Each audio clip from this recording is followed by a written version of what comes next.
Welcome to Nuanced Beauty, because the world is nuanced and we think that's beautiful. Hi guys, welcome back to Nuanced Beauty. Hey everybody. Bill. Yeah, so we spent a couple episodes talking about heavy, hard-hitting topics that matter to the people. Yeah, so this is going to be a little more, cozy, go with the flow interview. Let's talk about something nobody wants to hear about. Yeah. So, a niche fitness industry. Yes, a niche fitness industry called kettlebelling. Bill, can you remember the first time you kettlebelled? Well, let's start with what a kettlebell is. Because I think folks have seen, with the advent of CrossFit, people use a kettlebell as a logo for a lot of different fitness things. But it's just a round weight with a handle on it, offset. So unlike a dumbbell where the weight is centered between the two weights, so you're holding at the center of mass, and a kettlebell you're holding it off of the center of mass. So you swing the bell around instead of just kind of grind it. Okay. You want to give a little history lesson on why the heck a kettlebell even exists to begin with? Sure. Let's go that route. So there's a couple of thoughts. The Russians claim to have invented the kettlebell, but there's stuff with handles on it dating back to ancient Greece. Like a 5-gallon bucket? Like a 5-gallon bucket, or it's like a rock with part of it carved so you can pick it up. Okay. So I mean, and the Greeks were big fitness people, so there's stuff dating back to there. But the kettlebell, as it's discussed today, started in 17th century Russia, where they would have harvest festivals at the end of the season. Like all cultures have harvest festivals, and the way they would measure their grain at the harvest was with these weights, these 32 kilogram weights that were called gira. And they would, it was a counterbalance weight scale, so there's like a platform on one end and a hook on the other, and to see how many weights to put on. And then they celebrate the harvest. And they would do it with feats of strength because, they're Russians. But that's not unique to Russia. And the Scots have their thing with picking up rocks. All countries like to master their thing. Or Scots like to play golf, right? Well, they do like to play golf, but they also have a history of throwing logs and rocks and things. Like having a festival where men have feats of strength is universal. But for theirs, they would take the weights and they would see how many times they can throw the weight overhead. Not throw it like they do stones, but do a snatch movement or a jerk movement. And in those days, so they had these competitions, but in those days there was no time. They were just last man standing. How many times can you pick this thing up before you collapse? Cool. That was part of the Russian kind of folk culture, and then that continued until the Soviet Union, when they adopted the kettlebell as the official fitness apparatus of the Soviet military. And they did that because it's cheap to manufacture and doesn't take up a lot of space. So they would train all their people with kettlebells. And that Soviet culture was militarized top to bottom, so everyone was swinging a bell. Okay. Whether they were technically in the military or not, they all were part of the apparatus. And then in the late 90s, early 2000s, a couple of kettlebell folks, namely Pavel Tsatsouline, came and founded the Russian Kettlebell Club, RKC, and that's where you see the hard style kettlebells that you see in a lot of kettlebell gyms. And Valery Fedorenko, who was more of a kettlebell sport marathon type. Who went around teaching that, and it's kind of taken off really through the apparatus of CrossFit. Okay, but you just listed two different styles, and you used the word hard to describe one. Mm-hmm. So can you dumb that down or actually provide context for someone who doesn't know what the heck you just meant?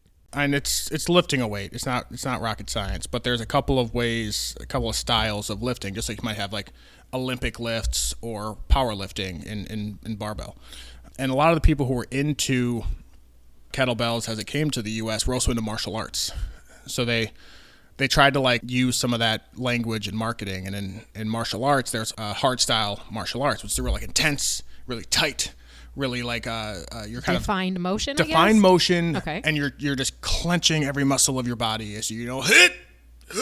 Keeping intense control and defined motion. Okay. And then there's soft style things like Tai Chi that are more movement, drunken master, movement based. So they tried to frame this as a hard style and soft style.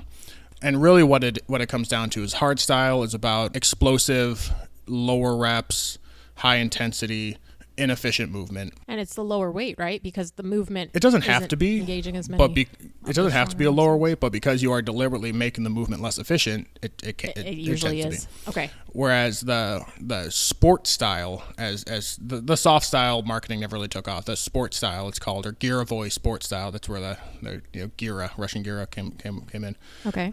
Is more these swooping motions, these parabolic motions, very, very efficient, because the idea is to be able to do it for a long time, to do hundreds of repetitions of these movements. There are 3 basic kettlebell movements that are done in competition. There's the clean and jerk, called the long cycle. There's just the jerk part of that, called the jerk, which is the part where it goes from shoulder to overhead. And there's the snatch, which is where you take one bell, swing it from between your knees up to overhead for 1 repetition. Classically, you would take the snatch and the jerk, you put them together, you call it a biathlon. You do 2 movements in a day. And that is the original kettlebell sport, is the biathlon. Okay. Long cycle came in later when kettlebell athletes were looking at barbell athletes and saying, hey, we want to do a clean and jerk, and they developed the long cycle. Okay.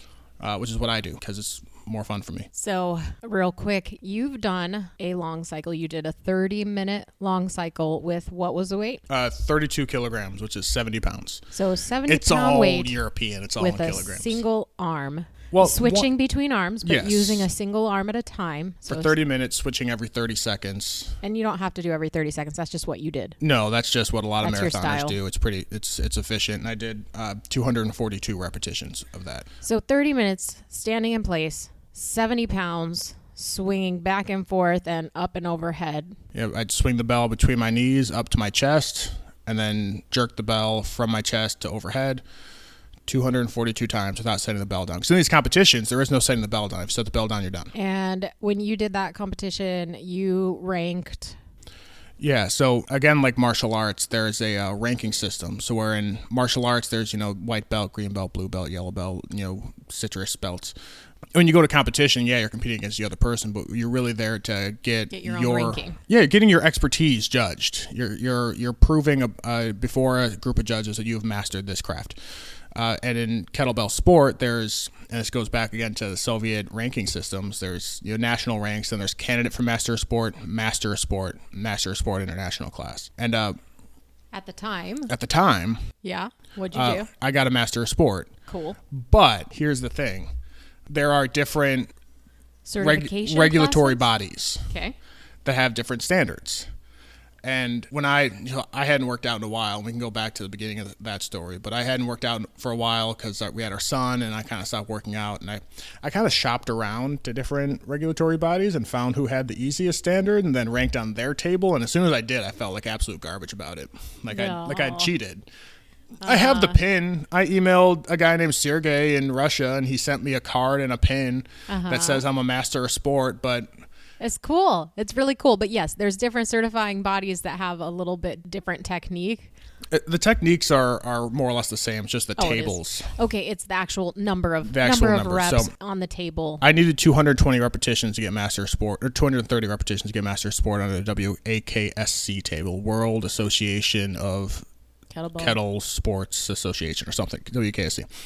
AKLU, the American Kettlebell Lifters Union, which is part of WKSF or vice versa, World Kettlebell Sport Federation, requires 350 for that same rank. So you would need another 100 reps to go. I would need over 100 reps to go. The IKMF, the International Kettlebell Marathon Federation, because there's a lot of these, and they're right now kind of competing for who's going to be the standard of excellence. Yeah. Maybe. The IKMF is based out of France, so it's their whole thing. I'd only need 318 to rank with them. So it's a whole thing. So IKMF is kind of where I got started with marathon, but let's go back kind of to the beginning. Yeah, so we just, I'll give you a heads up. We just chatted for about 9.5 minutes about all this like interesting history and tables and associations and styles of kettlebell.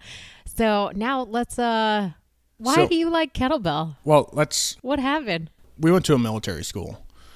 And in a military school, you have to stay fit. You have tests you have to do. So we stayed relatively fit, very structured. And then when we graduated, and I played football there too, which helped. When we graduated, I suddenly had no structure. And I was deeply depressed for a lot of reasons. But I just didn't get off the couch for months. Mm-hmm. And then you were like, Bill, you're fat. You need to get up and do something. I probably didn't say it that harshly, but it probably came across that way. Didn't you though? Probably. Okay. Probably. You're you. Look in a mirror. Not for that reason. Okay, yeah, but I told you hey, get your life together, boo. Pretty much. So this was 2012 or so, and so CrossFit was really taking off, I'm like, well, okay, I guess I'll join like a CrossFit gym, like most former collegiate athletes end up doing. And there's 2 CrossFit gyms in West Seattle. There's CrossFit Loft and Morgan Junction CrossFit. And I was going to check out both, but I actually couldn't find CrossFit Loft.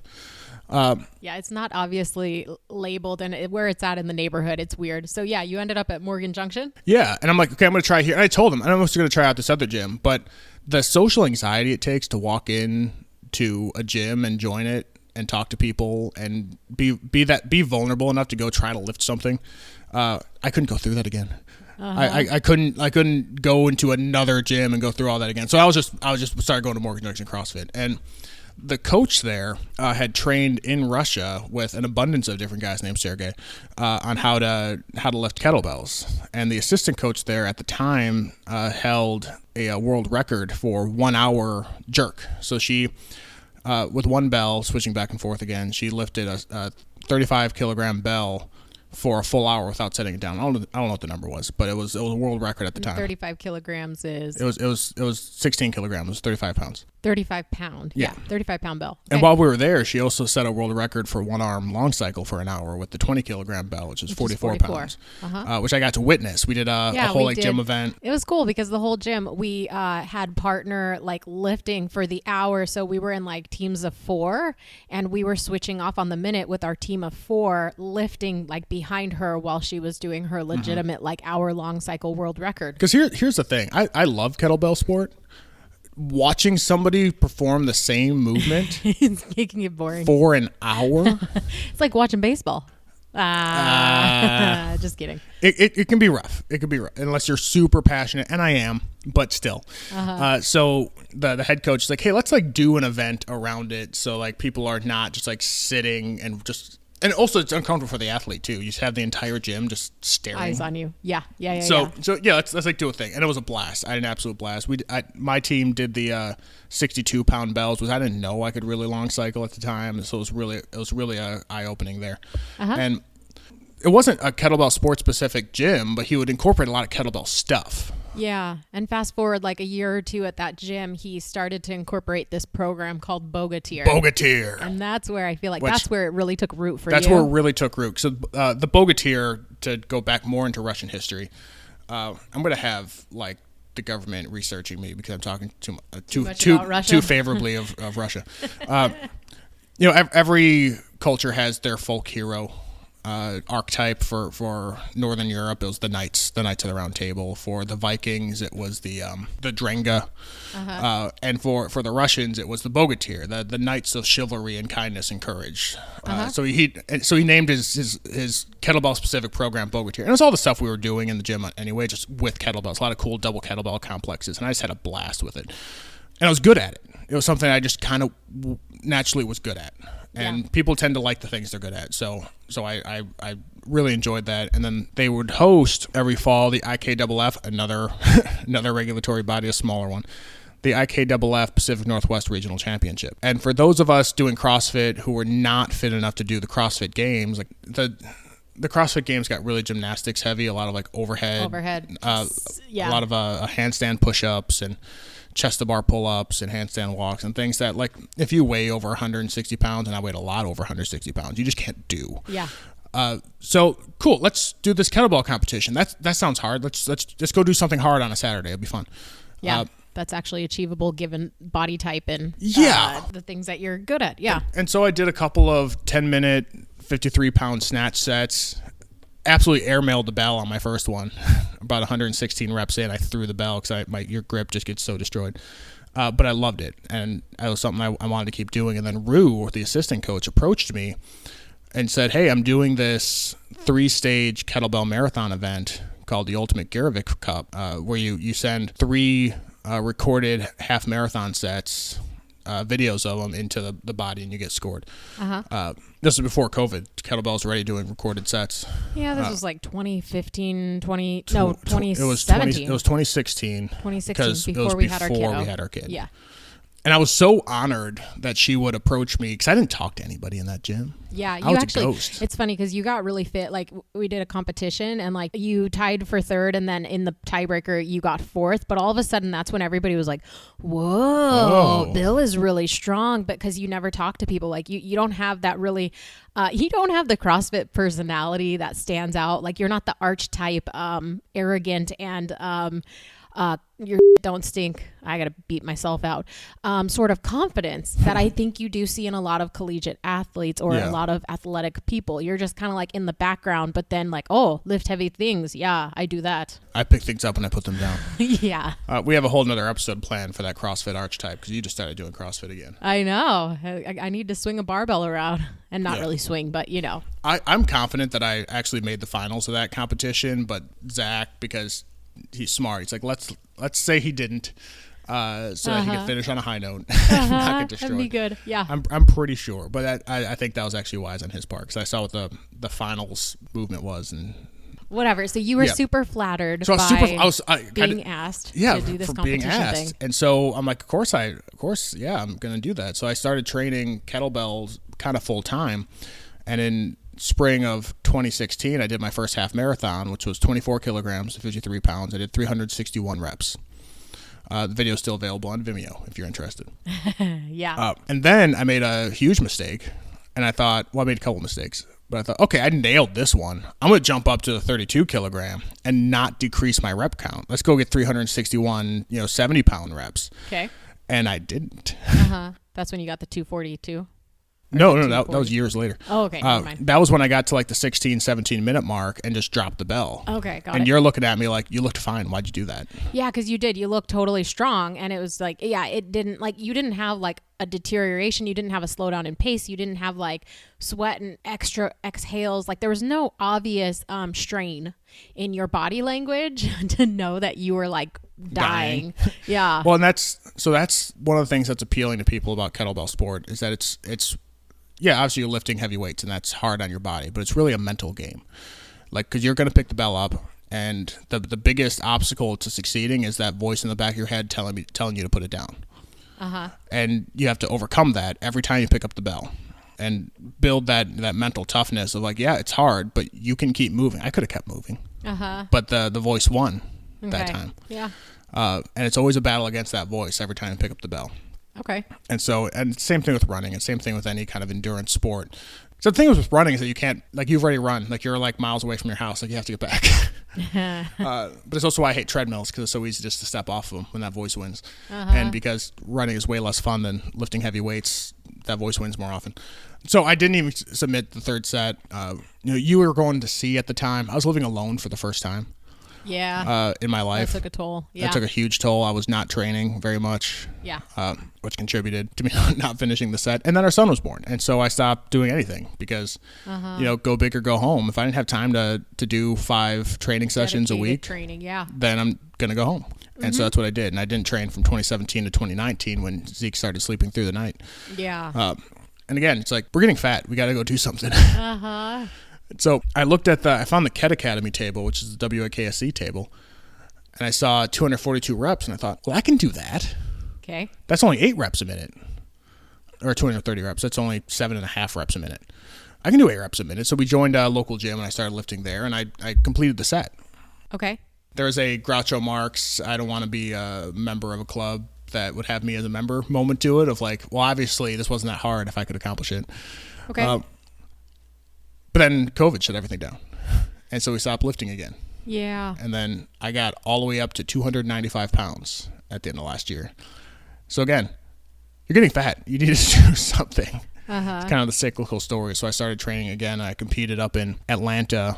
They have a kettlebell club up there in June and did awful, but I did it. And that's kind of what matters. Yeah. Okay. So like, it sounds like you had the foundational knowledge to like put it down and pick it back up. And like, you're at where you're at now. But for other folks, like, do you think kettlebell is like a growing sport in the US? Because I feel like we had this kind of niche introduction because of where our coach had learned. And I don't necessarily know if it's that big, but what do you think about kettlebell sport as a whole, like in America? I do think it's growing, and I think it's growing for a couple of reasons. One, CrossFit has been in decline for some time. Yeah, I feel like it has. Yeah, okay. So there are just like HIIT style, CrossFit style gyms coming up, Boot but camps also are popping up left and right, but they have like shorter workouts and higher intensity, and people are no looking for their barbells. competitive fix. Yeah. That's what was the appeal of CrossFit for all these former collegiate athletes. They needed to compete. And that's one of the things in Kettlebell is that there are competitions, there is goals, there's a number that you're trying to reach. And then once you reach that number, there's another number that you can reach. There's something to strive towards. It's not just fitness for fitness sake. Okay. The AKLU is trying to get approval from the Olympic Committee to make kettlebell sport an Olympic sport. I think that'll be big. What about kettlebell juggling? Isn't that already an Olympic sport? It's not an Olympic sport, but they do have kettlebell juggling competitions. So that was another thing back to medieval Russia. Is like, yeah, they would lift it a bunch of times, but they also like, hey, can you throw the bell up in the air and catch it? Can you make it spin around? Can you throw it behind your back and through your legs? And it's a blast. It's best done outside for a number of reasons. But a kettlebell is a solid hunk of cast iron. Like you're not going to break it. Probably. Quick toes or happy toes? Quick feet or happy feet, absolutely. So I follow this lady on Instagram. It's like this old lady doing kettlebell juggling and just amazing things. And it works a little bit like gymnastics where there's a difficulty score and there's a execution score. So it's like, okay, you get 5 points for making the bell spin 3 times and catching it kind of thing. So there's... It's fun. It sounds more fun and showy than the lifting heavy. It's very showy. Efficient. And that's fine. Again, it's kind of like gymnastics where it's showy, but you're doing something really hard and that's a little bit artistic. Okay. And just a lot of fun. So I've played around kettlebell juggling. We had some juggling programmed into our gym in West Seattle. Think of like kettlebell wall balls. Okay. Where you do a swing. At the top of the swing, the bell rotates 180. You catch it by the round side of the bell. You do a squat. You throw the bell back out in front of you. You catch it by the handle and do another swing. Oh, I think I only did that once. Kettlebell wall balls. That is juggling. Okay, so they have this funny little niche thing over there, kettlebell juggling. The other thing with kettlebell sport that's the reason why I think it's going to grow is it's a relatively safe exercise comparing to a lot of the barbell stuff. It's a sub-maximal load. So 70 pounds sounds like a lot, and it is. But if you think of what a power lifter does lifting 500 pounds, the risk of injury is much, much less in kettlebell sport than it is in a lot of others. Okay. And it's also been very the female contingent in kettlebell sport is growing massively. Again, because it's submaximal loads, there's a lower barrier for entry. There's weights all the way down to 8 kilograms. Okay. That you can compete with. So there's a lot of female lifters, and that's growing. And it's actually interesting because women weren't allowed to compete in kettlebell sport until like the mid 2000s. Of course. And actually, I'm not sure if you were there, but we witnessed the very first 2-arm long cycle competitive set done by a woman. It was by Jody Bushko. Okay. Jody. Yeah, she did the very first one. Okay. And I found an old Russian medical journal paper from the 80s explaining why women couldn't lift kettlebells. And it's terrible. It was so bad. So false. Well, women can't lift kettlebells because of their vaginas. It's bad for their vaginas, so they can't lift kettlebells. Oh my gosh. It's terrible. It was so bad. It was bad enough that it almost looked like it was a parody. Like it wasn't real. But I'm pretty sure it was real. You're like, I think this might be real. Oh gosh. So it's growing massively for that reason. It's relatively inexpensive to buy kettlebells compared to other fitness devices. You need very little space. I have a 3-foot by 4-foot mat in our bedroom that I work out in.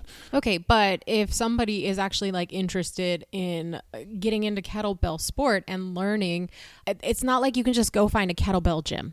Right? No, they're few and far between. They're in major, you live in Seattle. There's like major 3 cities, of them in Seattle. And like, well, yeah, Seattle has it. Atlanta has it. There's not one here, or is there? You found one here? There's not one here. No, you didn't find one here. There's a kettlebell organization out of Fort Myers, Florida.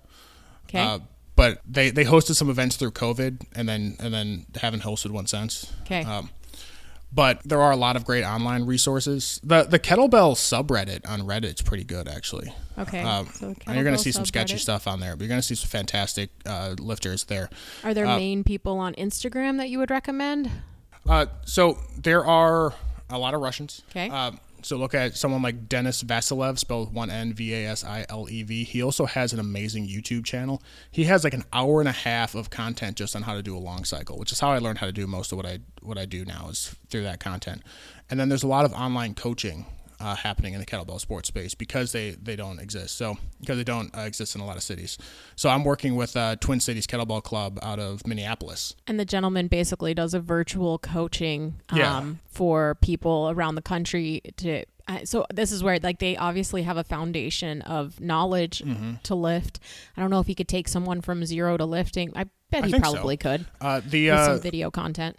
Georgia Kettlebell Club does online coaching as well, and she's actually specializes in the zero to CMS. Okay. Span of lifters. Oh, okay. CMS stands for Chief. Candidate for Master Candidate of Sport. Master of Sport. Chief Master of Sport. Chief Master of Sport. Yes. And the big name ones do online coaching too, guys like Dennis or the number of different Sergeys, but those guys they're going to take it from Master Sport to MSIC.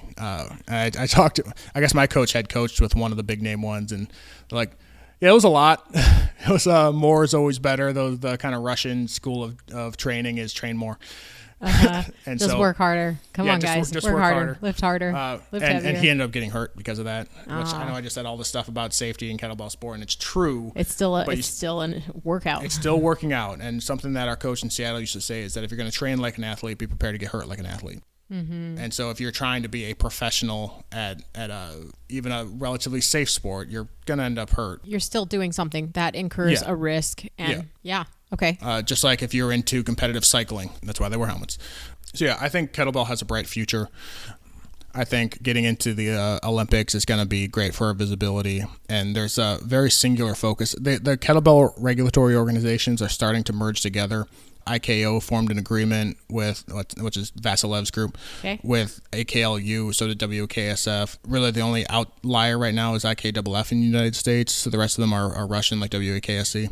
Okay. So they're forming an agreement for the standards of movements, and the hope being that it could potentially be recognized as an Olympic sport to get Olympic teams. Yeah, and they're already international competitions. Yeah. If I had the money to fly myself to Poland, I would love to do. Actually, the WAKSF World Competition is in Milan next year. I said I'd do a GoFundMe. But you don't want that attention. That's a problem. You would be so concerned of letting people down. You're not showy or that's not your thing. You famously don't compete as well internationally that you do domestically because you just flew to Milan. Yeah, like your body's not working well. All the things. You have your PR, then you have your international PR. They're not the same number. But if if they ever get the Olympics, are you gonna go big or go home? It's gonna depend on funding. Yeah, it's a money thing for us. Yeah. Kettlebell sport is growing, but it's not huge yet. So I'm not. It'd be really hard to get into cycling or swimming because every kid in the country is doing one of those two things to some extent. Yeah. Not that many people in the United States doing kettlebell sport yet. So I kind of have a head start if I ever did want to do an international competition up to and including the Olympics. Yeah. Just because not that many people can lift a 32 kilogram once, let alone 242 times. In the last international competition that the U.S. was represented in, which was WKSF Worlds in Poland, not a single U.S. lifter lifted the 32 kilograms.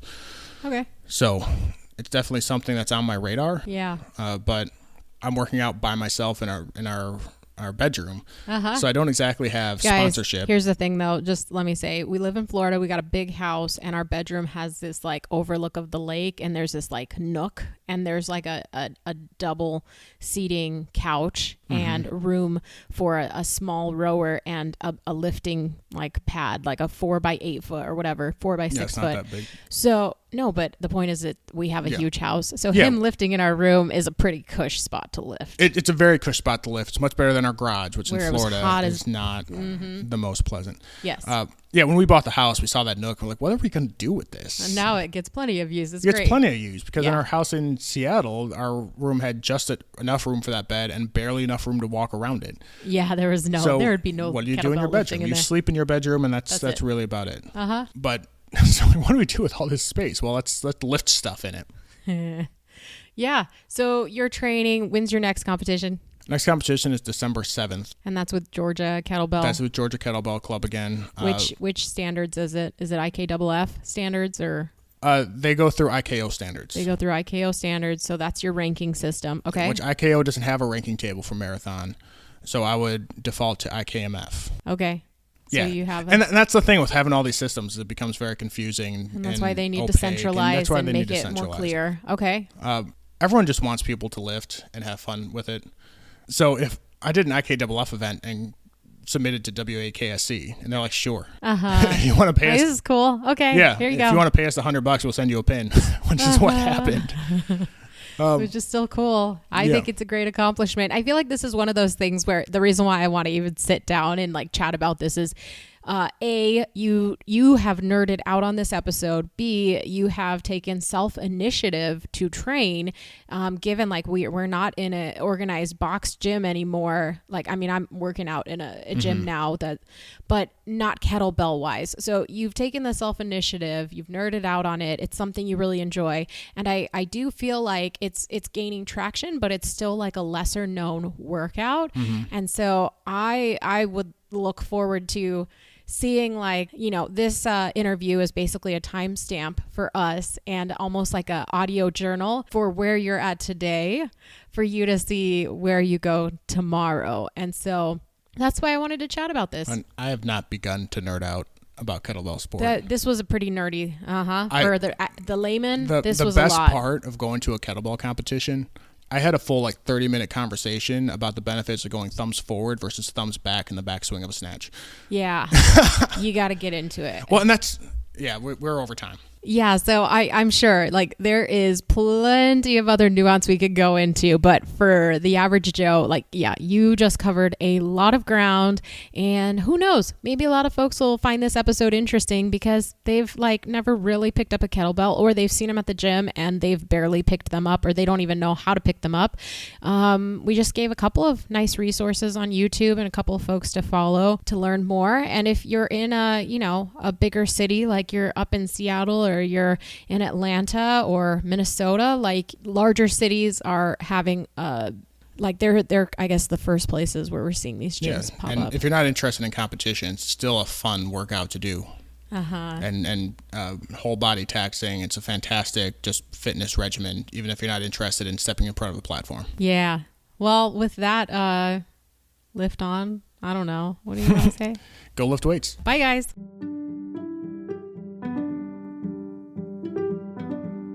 Thanks for joining us today. I hope you enjoyed this episode, and in the spirit of nuance, I hope you found something that you could agree with and you could disagree with, and still choose to lean in. Give us a follow, rating, and review, and consider sharing this episode with a friend to continue the dialogue and help us grow. Until next time.